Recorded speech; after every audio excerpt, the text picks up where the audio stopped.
Two আপ্সারাস mini kitchen আজকে share করব খুবই সহজ আর অনেক বেশি মজাদার সুজির রসমালাই রেসিপি। ছানা বা গুঁড়ো দুধের রসমালাই তৈরি করা একটু ঝামেলার ব্যাপার, আবার অনেক সময় দেখা যায় ঠিকঠাক ভাবে হতে চায় না। সুজি দিয়ে আপনারা এইভাবে রসমালাইটা তৈরি করে দেখবেন, সবগুলি রসমালাই হবে নরম তুলতুলে আর মুখে দিলে একদমই মিলিয়ে যাবে।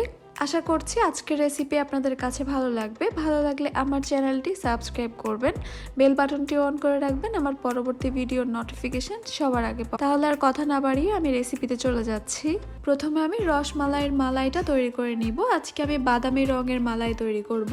একটা প্যানের মধ্যে আমি নিয়ে নিচ্ছি 2 টেবিল চামচ চিনি। চিনিগুলিকে প্রথমেই আমি নাড়াচাড়া করব না, কিছু চিনি গলে গিয়ে যখন ক্যারামেলের কালার আসা শুরু করবে আমি তখন নাড়তে থাকবো।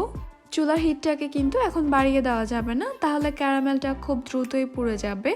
আর ক্যারামেলটাকে কোনোভাবে পুড়ে ফেলা যাবে না, তাহলে কিন্তু মালাইটা খেতে একদমই তিতা লাগবে। ক্যারামেলের মধ্যে যখন পছন্দ মতো কালার চলে আসবে তখন আমি এখানে দিয়ে দিব হালকা কুসুম গরম 2 কাপ লিকুইড দুধ। দুধ দেওয়ার সঙ্গে সঙ্গে কিছুটা ক্যারামেল জমে যাবে, আর এজন্যই হালকা গরম দুধ দিলে ক্যারামেলটা খুব দ্রুত গলে যাবে। কালারটা দেখতেই পাচ্ছেন কুমিল্লার রসমালাইয়ের মতো একদম কালারটা হয়েছে। আর এটাই হচ্ছে বাদামি রঙের মালাই। 1/4 কাপ কনডেন্সড মিল্ক। চাইলে কনডেন্সড মিল্কের পরিবর্তে আপনারা এখানে চিনিও দিতে পারেন আপনাদের স্বাদ অনুযায়ী। মালাইটাকে দ্রুত ঘন করার জন্য এখানে আমি দিয়ে দিচ্ছি 1/4 কাপ পাউডার মিল্ক। ফ্লেভারের জন্য এখানে আমি দিয়ে দিচ্ছি 1 চিমটি পরিমাণের মধ্যে, মালাইটা ঢুকবে না। 2 থেকে 3 মিনিটের মতো আমি এই মালাইটাকে জাল করে নিয়েছি। আমার এই মালাইটা কিন্তু এখন তৈরি হয়ে গেছে। আমি চুলাটা অফ করে দিচ্ছি আর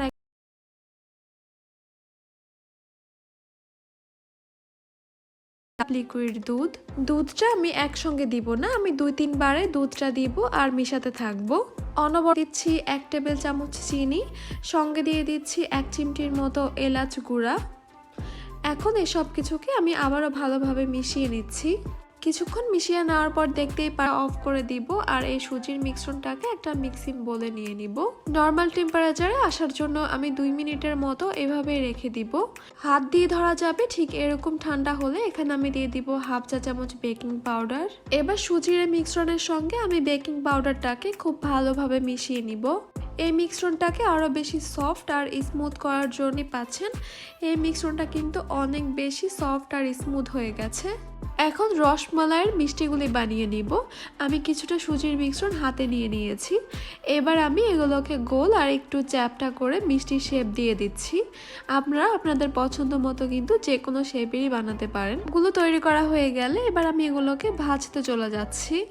একটা প্যানে আমি পরিমাণ মতো তেল, এগুলো দেওয়া যাবে না, তাহলে উপর থেকে কালার চলে আসবে আর ভিতর থেকে কাঁচা রয়ে যাবে। মিডিয়াম হিটে আমি এগুলোকে ভেজে নিব গোল্ডেন ব্রাউন কালার করে। কালার চলে আসছে, এখন আমি এগুলোকে তেল ছড়িয়ে একটা স্ট্রেনারে করে তুলে নিব। এগুলোকে তুলে কিন্তু ঠান্ডা করে নেওয়া যাবে না, মালাইতে দিয়ে দিতে হবে। মালাইতে দেওয়ার আগে আমি মালাইটাকে ভালোভাবে গরম করে নিয়েছি। মালাইতে যখন একটা বলক চলে আসবে তখন আমি আবারও চুলাটা, মিষ্টিগুলিও একদম গরম থাকবে, তাহলে কালার চেঞ্জ হয়ে গেছে। এখন আমি এই রসমালাইগুলিকে পরিবেশন করে নিচ্ছি। সুজির এই রসমালাইগুলি দেখতে অনেক বেশি সুন্দর আর লোভনীয় হয়ে। ভিডিওটি ভালো লাগলে এটি লাইক করবেন এবং কমেন্টে করবেন ভিডিওটি কেমন লেগেছে। এমন সব মজার মজার ভিডিও পেতে সবার আগে পেতে চাইলে চ্যানেলটা সাবস্ক্রাইব করে পাশে থাকা বেল আইকনটি বাজিয়ে রাখবেন, যাতে আমাদের এমন মজার মজার ভিডিও আপলোড করার সাথে সাথে আপনি একটি নোটিফিকেশনের মাধ্যমে ভিডিওটি দেখতে পারেন। বন্ধুরা, ভিডিওটি ভালো লাগলে একটি লাইক করে কমেন্টে বলবেন কেমন লেগেছে ভিডিওটি এবং চ্যানেলটা সাবস্ক্রাইব করে আমাদের পাশে থাকবেন। আমরা এমন মজার মজার ভিডিও প্রতিনিয়ত আপলোড করে থাকি। আপনারা সাবস্ক্রাইব করলে এমন মজার মজার ভিডিও প্রতিনিয়ত দেখতে পারবেন। তো বন্ধুরা, আজকের ভিডিওটি আর কথা বাড়াবো না, আজকের ভিডিওটি এ পর্যন্তই। সবাই ভালো থাকবেন, সুস্থ থাকবেন।